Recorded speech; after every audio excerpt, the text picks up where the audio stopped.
오늘 하나님 주신 말씀은 창세기 9장 7절부터 17절까지 말씀입니다. 창세기 9장 7절에서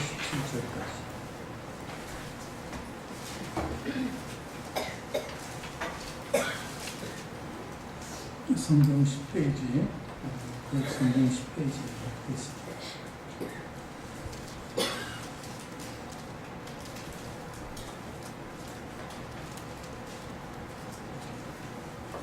구약성서 10페이지에 창세기 9장 7절부터 17절까지 말씀. 우리 한 절씩 교독합니다. 제가 먼저 읽겠습니다. 너희는 생육하고 번성하며 땅에 가득하여 그 중에서 번성하라 하셨더라.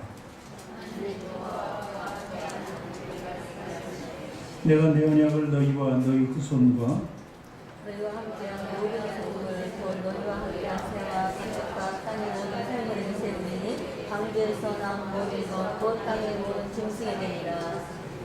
내가 너희와 언약을 세우리니 다시는 모든 생물을 홍수로 멸하지 아니할 것이라. 땅을 멸한 홍수가 다시 있지 아니하리라.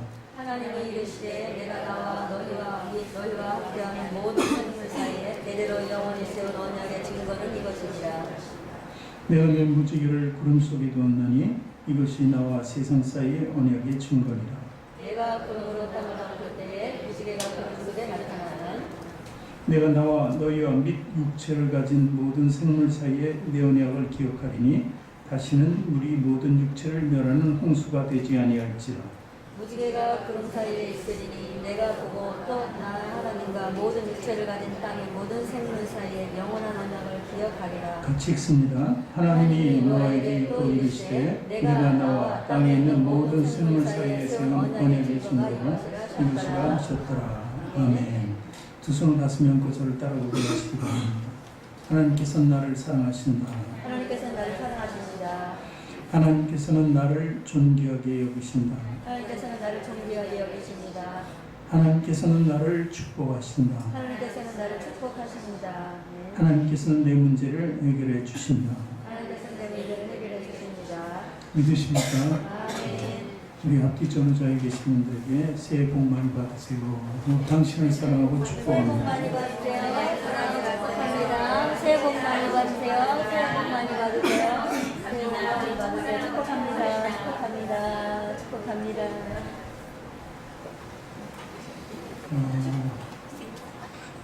오늘 시간은 노아를 통해서 우리가 본받을 점이 무엇인가? 하나님께서는 노아를 통해서 우리에게 무엇을 조명해 주시려고 하시는가? 무엇을 교훈하시는가? 좀 알아보기를 원합니다. 노아는 하나님께서 당시 죄악이 다 관여돼 있었어요.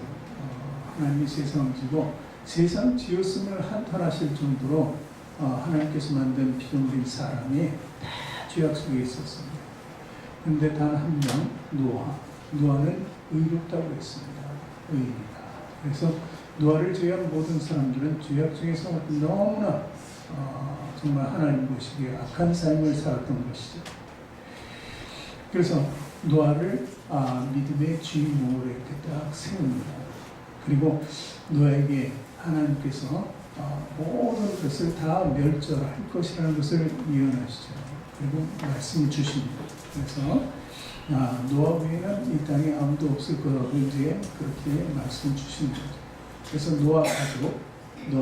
노아 가족까지도 이제 다 포함돼서 노아 때문에 살게 되는데 그렇게 살 수 있었던 것, 그리고 하나님께서 이제 그렇게 노아를 새롭게 세워줬다는 것은 바로 노아가 믿음이 있었기 때문이었어요.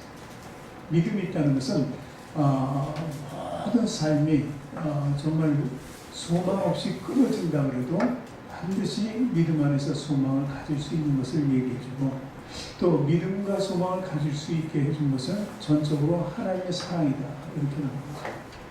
결국은 모든 것이 징계하고 심판할 수도 있지만 하나님의 사랑이다. 하나님의 사랑 가운데서 모든 것을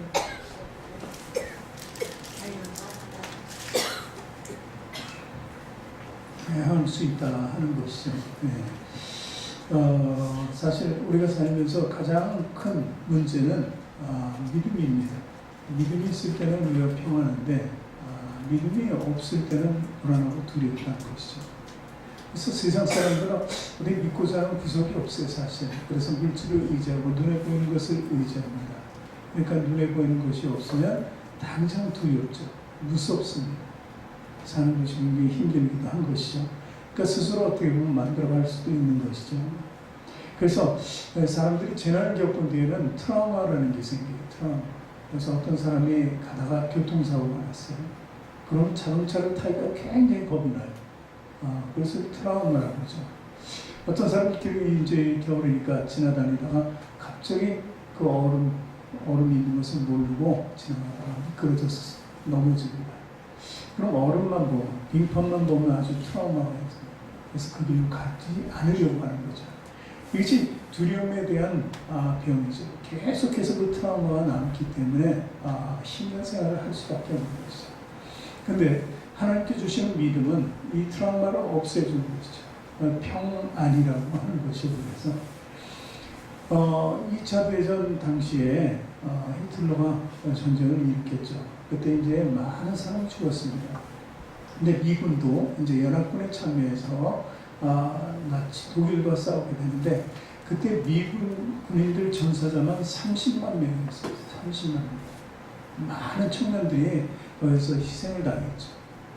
그런데 그 청년들을 둔 부모, 그리고 그 청년들의 아내, 뭐 이런 사람들의 그 공포와 두려움을 말할 수도 없었어요.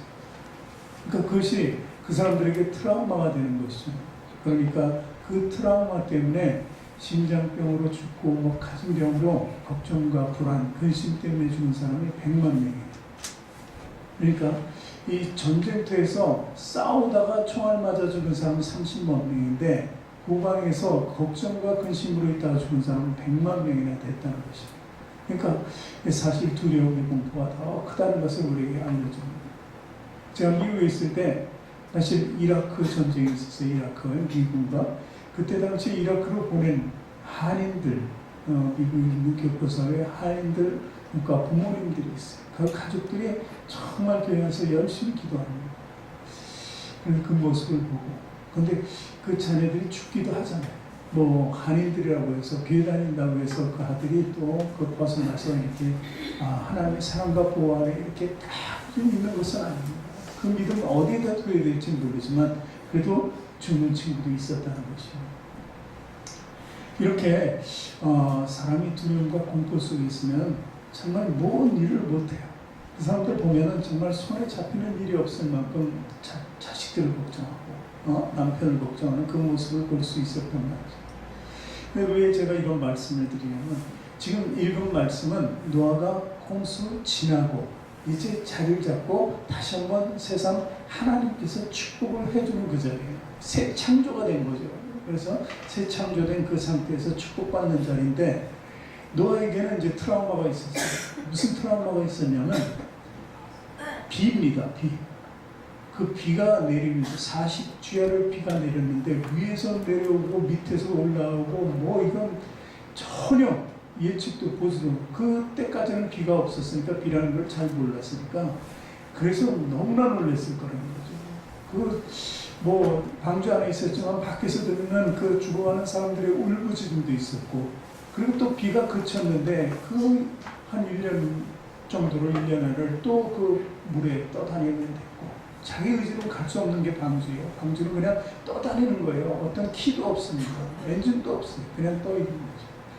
그리고 나서 이제 정착을 해서 보니까 말라가지고 땅이 완전히 폐허잖아요. 뭐가 있겠습니까? 이럴 때 그게 그 노아가 인간이죠. 방주에서 나왔을 때는 아주 큰 두려움과 공포 속에 있었다는 거예요. 나는 하나님께서 살려주셨다는 감사가 있었지만 육신적으로 보면 이런 여러 가지 트라우마가 있었다는 것을 얘기하는 것입니다. 그런데 하나님께서는 그 마음을 하신 거예요. 그 마음을 하시고 노아를 위해서 또한 사랑을 베풀어 줍니다. 그 사랑이 믿음을 가지게 하고 믿음이 또 소망을 가지게 하는 거죠. 그래서 오늘 무지개라는 것은 바로 그 소망을 얘기하는 것입니다. 무지개는 단 하나, 그냥 어떤 아름다운 형체를 보고 이쁘다, 황홀하다 그런 모습이 아니라 모든 사람들에게 소망을 심어주는 거예요. 그래서 비가 온 뒤에 무지개잖아요. 그런 엄청난 재난 후에 온 무지개는 우리에게 평안의 상징이 된다는 것을 보여주고 있는 것입니다. 올 2019년도 사실 어떤 고난이, 어떤 두려움을 주는 그런 문제가 우리에게 다가올지 모릅니다. 그런데 우리 믿음의 결핍이 생기면은 사실 또 두려워하고 공부하고 걱정과 근심에 쌓일 수밖에 없어요. 그런데 하나님이 주시는 믿음이 있고 그 믿음 속에서 우리가 보이지는 않지만 눈에 보이지 않는 그 소망을 손에 잡을 수 있다면, 믿음으로 잡는 것이죠. 잡을 수 있다면 우리는 또 평안할 수 있는 거예요. 그리고 이것이 바로 하나님의 사랑이었구나 하는 것을 또 세상 깨달을 수 있게 된다는 것입니다. 노아가 이 비 때문에 트라우마가 생겼잖아요. 근데 창세기 8장 22절 말씀을 보니까 이렇게 기록되어 있습니다. 땅이 있을 동안에는 심음과 거둠과 추위와 더위와 여름과 겨울과 낮과 밤이 쉬지 않으리라. 참 이게 뭐예요? 문제라는 것이죠. 항상 심음이 있으면 거둠이 즐거움이죠. 근데 겨울과 또 더위, 여름 이런 게 있다는 것은 상반된 삶이 늘 회전할 것이다. 낮과 밤은 반드시 계속해서 진행되는 거고, 그리고 이 사이에는, 이런 모든 것 사이에는 비도 있을 거라는 거죠. 비도. 이제 비라는 것이 내리게 됐으니까 비가 없이는 사실 심은 거둠이 될 수도 없는 거죠. 그러니까 그 가운데 이 두려움을 가질 수밖에 없는 이 노아에게 하나님께서는 이제는 다시 물로 심판하지 않겠다고 또 언약까지 해주시는 거예요. 그래서 그 언약이라는 말이 또 등장하게 됩니다.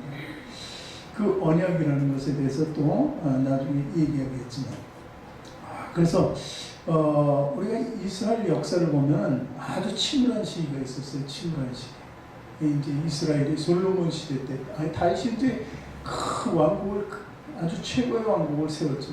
그런데 솔로몬이 이어받고, 솔로몬이 사실 이방 여인들을 데리고 들어오면서 이방 종교가 들어와서 범죄함이 됩니다. 그래서 나라가 둘로 갈라져요, 솔로몬.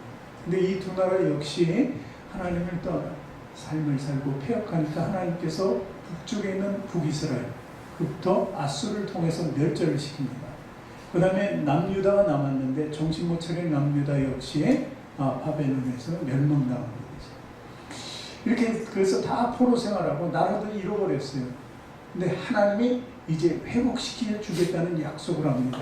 그 약속의 전제는 네가 나와 함께 한다면, 너희들이 이제 왜 그렇게 됐는지 깨닫고 나를 떠났기 때문에, 내가 범죄했기 때문에 그렇게 됐다는 것을 알고 하나님께로 회복하고자 돌아온다면, 그래서 많은 선지자들을 통해서 돌아오길 기도했어요. 예레미야는 눈물을 흘리면서 돌아오고, 다니엘과 이런 많은 선지자들이 그 이스라엘 역사 가운데 자기네 나라가 지어진 것을 너무 한탄하고 하나님을 원망하지 않고 오히려 그들은 회개의 역사, 회개의 운동을 일으켰던 것이죠. 그랬을 때 하나님께서 그들의 움직임을 보고 이렇게 말씀하십니다.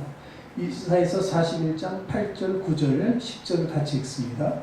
그러나 나의 종 이스라엘, 내가 택한 야곱아, 나의 벗 아브라함의 자손아, 내가 땅 끝에서부터 너를 붙들며 땅 모퉁이에서부터 너를 부르고 내게 이르기를 너는 나의 종이라, 내가 너를 택하고 싫어하여 버리지 아니하였노라 하였도다. 두려워하지 말라, 내가 너와 함께함이라. 놀라지 말라, 나는 내 하나님이 됨이라. 내가 너를 굳세게 하리라. 참으로 너를 도와주리라. 참으로 나의 의로운 오른손으로 너를 붙들리라. 아멘. 이 마지막 절 말씀 혹시 올해 뽑으신 분 없습니까? 말씀 가운데 예전에는 이 말씀이 있었는데, 이 나라를 이뤘잖아요. 그래서 땅 끝에 있었고 땅 모퉁이에서 살던 이스라엘 백성들이지만 회복시켜주겠다는 것입니다. 그 회복시켜주겠다는 것이 바로 어떤, 이 노아에게 오늘 소망을 주시는 하나님이 이스라엘 백성을 통해서 또 소망을 심어주고 있는 것입니다. 이 하나님의 끝없는 사랑이에요. 하나님을 떠나서 저 멀리 도망갔는데도 하나님께서 도망간 상태에서 회복하기만 원한다. 이제 자기 처지를 깨닫고 돌아온 탕자의 둘째 아들처럼 다 잃어버리고 자기 스스로 깨닫고 돌아가기를 원한다면 하나님께서 또 붙잡아 주신다는 것입니다. 그리고 그 붙잡음이 이제 지속만 된다면 하나님께서 너를 꼭 붙잡아 주겠다고 하시는 말씀인 것이죠. 또 이사야서 43장 1절 이하에도 이렇게 말씀하셨어요. 우리 같이 읽습니다. 야곱아, 너를 창조하신 여호와께서 지금 말씀하시느니라. 이스라엘아, 너를 지으시니가 말씀하시느니라. 너는 두려워하지 말라. 내가 너를 구속하였고 내가 너를 지명하여 불렀나니 너는 내 것이다. 네가 물 가운데로 지날 때에 내가 함께할 것이다. 강을 건널 때에 물이 너를 침몰하지 못할 것이며 내가 불 가운데로 지날 때에 타지도 아니할 것이요 불꽃이 너를 사르지도 못하리니 너는 내 것이다. 두려워하지 말라는 거예요. 두려워하지 말라. 내가 믿음과 소망을 가지고 나를 항상 떠나지 않고 나를 붙잡으면 내가 너의 주인이 되어서 그리고 너를 구원해 줄 뿐만 아니라 너는 내 것이기 때문에 항상 두려움이 없이 평안하게 만들어 주겠다는 거예요. 그래서 물 가운데를 지날 때 함께 할 거고 강을 건널 때도 함께 하고 불 가운데 있을 때도 타지 않도록 붙잡아 주신다. 이것이 우리 여호수아나 이런 여호수아에게도 하나님께서 강하고 담대하라. 가나안 정복하는데 저 가나안과 우리를 비교하면 우리는 정말 저희 밥밖에 되지 않습니다. 그렇지만 강하고 담대하라. 하나님께서 말씀을 주시니까 강을 건널 수 있었던 거죠.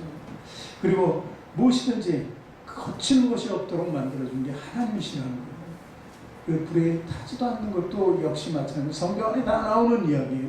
그런데 이 불강력적인 상태에서 하나님이 개입해서 그 모든 것을 제어해 주신다는 거죠.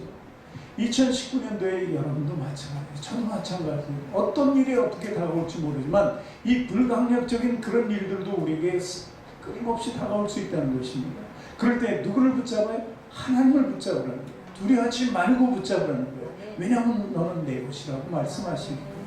우리가 소유가 돼야 돼요. 하나님의 소유가 되지 않으면 이런 혜택과 은혜를 누릴 수가 없게 된다는 것입니다. 그러니까 나는 주의 것이라고 이렇게 고백할 수 있어야 된다는 것이죠. 그래서 조지 맥도날드라는 사람은 두려움은 신앙의 결핍이다 이렇게 얘기합니다. 두려움을 가질 때는 신앙적으로 좀 모자람이 있다는 것을 얘기하는 것이죠. 근데 오늘 말씀 보니까 내 언약이라는 말이 나왔었잖아요. 그런데 이 언약은 일방적인 언약이에요. 일방적인 언약. 하나님께서 무조건 정하는 거예요. 우리가 정하는 게 아니에요. 노아가 이제 비 내리지 않도록 해주세요. 그걸 약속합시다. 이렇게 한 것이 아니에요. 노아는 약속할 자격도 없어요. 물이 내리는 것도 어떤 노아가 원해서 한 것 아니거든요. 모든 것은 하나님께서 한다는 거예요. 하나님께서 언약의 주체예요. 그리고 누구든지 그 일에는 간섭할 수가 없게 된다는 것입니다. 그래서 일방적으로 주어지는 하나님의 뜻이거든요. 그래서 축복도 구원도 심판도 일방적인 거예요. 하나님이 하고 싶은 대로 하는 거예요. 하나님의 잣대가 있어요. 그 잣대를 공의라고 합니다. 공의. 하나님만이 정확하게 판단하신다는 것을 우리는 알아야 한다는 것이죠. 그래서 이 언약 역시도 하나님께서 일방적으로 주지만 그 언약의 내용을 보면 사랑이에요. 사랑. 끊임없는 하나님의 사랑이에요. 우리를 구원하고자 하는 계획이고 우리를 주 안에 두기를 원하는 그 내용이라는 것이죠. 그러니까 그 언약은 우리에게 있어서 해로운 것이 아니라 굉장히 유익한 거예요. 유익할 뿐만 아니라 반드시 그 언약을 우리가 따라서 잡아야 돼요. 내 약속할래? 그럼 무조건 예스라고 그래야 돼요. 약속할래? 그러면 아니요. 그러면 일단 하나님은 떠날 수밖에 없는 것이죠. 그래서 이렇게 일방적으로 주어지지만 우리에게 큰 유익이 되고 하나님의 사랑이 되는 그 모든 것, 우리와는 관계없이 우리에게 주어지는 커다란 유익을 바로 은혜라고 합니다. 은혜. 그래서 하나님의 은혜다. 이런 말은 바로 그런 거예요. 내가 모든 것을 만들고 내가 주체적으로 하나님이 깜빡이신 것을 내가 생각나게 하고 이렇게 해서 받은 것이 아니고 이 모든 것이 하나님의 뜻으로 우리가 생각지도 못한 것, 생각할 수도 없는 것, 그것을 주시는 것이 바로 은혜라는 것입니다. 요한복음 15장 16절에 보니까 예수님께서 이렇게 말씀하셨어요. 너희가 나를 택한 것이 아니요 내가 너희를 택하여 세웠나니 이는 너희로 가서 열매를 맺게 하고 또 너희 열매가 항상 있게 하여 내 이름으로 아버지께 무엇을 구하든지 다 받게 하려 함이라. 자, 이걸 누가 택했다고요? 내가 택한 것이 아니라 주님께서 택했다는 거예요. 여기 택하고 나니까 뭐예요? 열매 맺는 삶이 주어지는 것이고 무엇을 구하든지 다 받게 하는 거예요. 이게 축복의 말씀이에요. 이게 사랑과 사랑을 넘어가는 은혜라는 것입니다. 그래서 우리는요, 하나님의 사랑에 대해서 좀 더 깊이 알고 그 은혜에 대해서 깊이 알고 그 깨달음 속에서 살아가야 된다는 것이죠. 2019년도는 사랑과 은혜가 충만해야 된다는 거예요. 로마서 5장 8절 보겠습니다. 우리가 아직 죄인 되었을 때 그리스도께서 우리를 위하여 죽으심으로 하나님께서 우리에 대한 자기의 사랑을 확증하는 거예요. 하나님의 사랑이 뭐라고요? 우리가 죄인 되었을 때 그리스도께서 우리를 위하여 죽었다는 거예요. 십자가에서 대신 죽었다는 거예요. 그러니까 십자가에 그 독생자 아들 예수 그리스도를 내어줬다는 것이 그게 하나님의 사랑에 대한 증거라는 거예요. 증거. 하나님 우리를 사랑하시잖아요. 근데 증거를 내보세요. 증거. 뭐 사랑한다는 증거가 있어야지. 그럴 때 우리는 그 증거를 뭐라고요? 우리를 위해서 십자가에 대속하신 예수 그리스도. 그분이 바로 우리의 증거라는 것입니다. 그것이 바로 또 은혜였고 언약이었다는 것입니다. 오늘 9장 13절 말씀 본문 읽어봅니다. 내가 내 무지개를 구름 속에 두었나니 이것이 나와 세상 사이의 언약의 증거리라. 이렇게 하죠. 그래서 뭐를 증거라고요? 무지개를 증거해요. 그래서 우리가 믿음으로 살아갈 때 어떤 것에도 어떤 위협에도 굴하지 않는 것은 왜 그런 굴하지 않을까요? 믿음 하나만으로 이길 수 있는 것이 아니라 믿음 플러스 넘어있는 소망이 있기 때문에 소망이 없으면 믿음도 사라질 수밖에 없어요. 소망이 있으니까 믿음으로 그것을 붙잡고 끝까지 인내하면서 나가는 거거든요. 그러니까 반드시 우리에게 증거는 뭐예요? 무지개라는 것은 어떤 증거예요? 소망이라는 것입니다. 믿음에 대한 증거가 바로 소망이다. 그러니까 소망 없는 삶을 살아가는 저 세상 사람들 우리가 구별되는 것은 바로 그 차이예요. 소망이 있고 없고의 차이라는 거예요. 우리가 이제 결혼한 분들은 한 번쯤 반지를 다 껴봤을 거예요. 이제 결혼하지 않은 사람은 예물 교환해가지고 이제 결혼식 할 때 반지를 서로 나누잖아요. 근데 그 반지가 비싸고 굉장히 고급스럽고 좋아서 끼는 게 아니라 그 형편대로 반지를 하잖아요.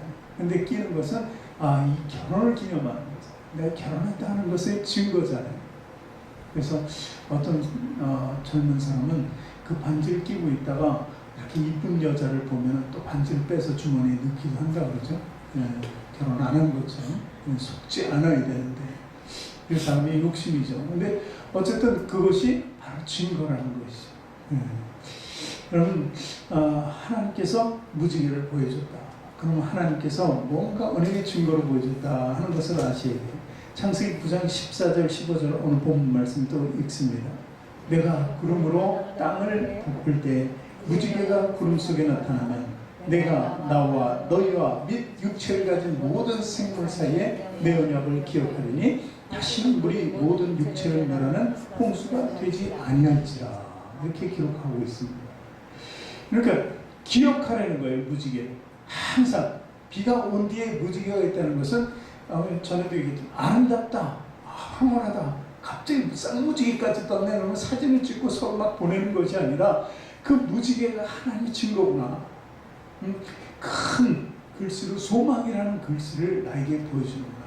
오늘도 내가 믿음 생활하면서 어떤 때는 때로는 지치고 때는 힘들고 고난 가운데 있을 때 그 무지개를 생각하는 거죠. 그 무지개가 보이면 바로 소망 안에서 우리는 또 은혜를 받을 수 있게 된다는 것입니다.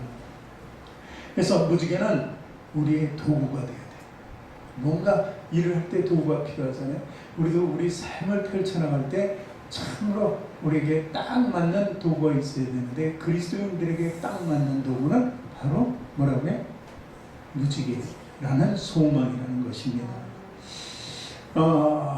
이제 그 소망이라는 게 그 증거라면은 예전에 이스라엘 백성들은 하나님 관계에 대해서 이 소망이라는 증거를 뭘 했냐면 할례로 했습니다. 할례. 난 지 8일 만에 다 남자애들 할례를 했었어요.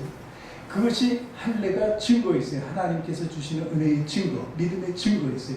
우리 쪽에서 믿음의 증거로 할례를 했었고 이제 예전에는 하나님께서는 그 할례를 보고 그에게 소망을 심어줬던 거예요. 서로의 약속이었었죠. 그런데 그것은 육신적인 거였다. 제대로 된 증거, 소망의 증거, 뭐 이런 증거, 믿음의 증거는 바로 우리가 예수님을 생각할 때 오늘과 같은 날이에요. 바로 성찬.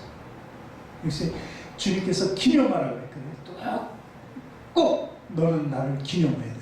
내가 십자가에서 죽은 것을 기념하고 내 피와 그리고 내 살 먹고 나를 기념하라는 것이죠. 이것이 바로 증거예요. 무지개를 통한 소망의 증거라면 우리가 살아갈 때 그 소망 가운데 오늘 치러질 이 성찬식도 우리의 증거가 된다는 것입니다. 그러니 우리가 잊어버릴까봐 자꾸 비오게 하고 무지개를 만들어 주시는 하나님처럼 우리가 잊지 않도록 주님과 함께 할 수 있도록 성찬을 또 준비한다는 것입니다. 그래서 우리는요 고린도전서 1장 18절에 보니까 같이 읽습니다. 또 십자가의 도가 멸망하는 자들에게 미련한 것이요 구원을 받는 우리에게는 하나님의 능력이다. 이렇게 기록이 되어 있습니다. 이것이 바로 우리가 십자가를 보는 차이예요. 믿지 않는 사람들에게는 어떻게 된다요? 미련한 것이고 구원을 받는 우리에게는 하나님의 능력이다. 증거를 제가 소망이라고 했잖아요. 소망이 성찬으로 왔고 성찬보다 더 우리에게 제시되는 것, 늘 제시되는 건 십자가라는 것입니다. 그러니까 십자가가 우리 소망이 되어야 된다는 것을 얘기하는 것입니다. 로마서 2장 28절에 29절을 또 읽습니다. 무릇 표면적 유대인이 아니요 표면적 육신의 할례가 아니라 오직 이면적 유대인이며 할례는 마음에 할지니 영에 있고 율법 조문에도 있지 아니한 것이라. 그 칭찬이 사람에게서가 아니요 다만 하나님에게서라. 이렇게 기록되어 있습니다. 우리 영적인 할례를, 영적인 증거를 우리 모든 것에 두고 살아야 됩니다. 우리 삶에 두는 것은 영적인 증거예요. 바로 십자가를 두라는 것입니다. 예수님의 몸과 피를 대하는 것입니다. 그러면은 우리가 칭찬받는 삶을 사는데 사람들이 칭찬하지 않고 누가 칭찬한다고요? 아버지 하나님께서. 우리가 십자가를 붙들고 예수 그리스도와 함께 있다는 것은 바로 하나님께서 우리를 사랑하는 것입니다. 이렇게 기록되어 있습니다. 하나님의 언약의 말씀을 붙들고 두려워하지 마시기 바랍니다. 우리가 그 증거를 위해서 정말 하나님 말씀 가운데 더 깊이 빠져야 됩니다. 언약의 증거는 좀 더 폭 넓게 넓은 의미로 보면 이 성경 한 권이 하나님의 사랑이기 때문에 우리가 이 말씀을 증거로 살면 돼요. 우리 증거 투성이잖아요. 그죠? 십자가도 증거고 성경책도 증거고 날마다 입술의 찬양도 증거고 기도도 증거고 이런 많은 증거가 있어요. 이것이 소망의 기준이 됩니다. 얼마나 소망을 붙들고 있는가 하는 것을 우리가 알 수 있게 된다는 것입니다. 그래서 2019년도는 정말 말씀 안에서 깊이 있는 그 신앙생활을 하고자 하는다면 더욱더 깊은 소망 가운데 있기를 원한다면 우리 십자가를 다시 한번 붙들기 바랍니다. 무지개는 우리에게 십자가로 다가옵니다. 그렇다면 하나님께서 2019년뿐만 아니라 계속해서 여러분들을 큰 은혜 가운데로 내모실 거예요. 은혜 가운데 산다는 것은 기독교인들에게 축복이 없다는 것이죠. 그 축복된 삶이 저와 여러분의 가득한 2019년이 되기를 주님의 이름으로 축원합니다.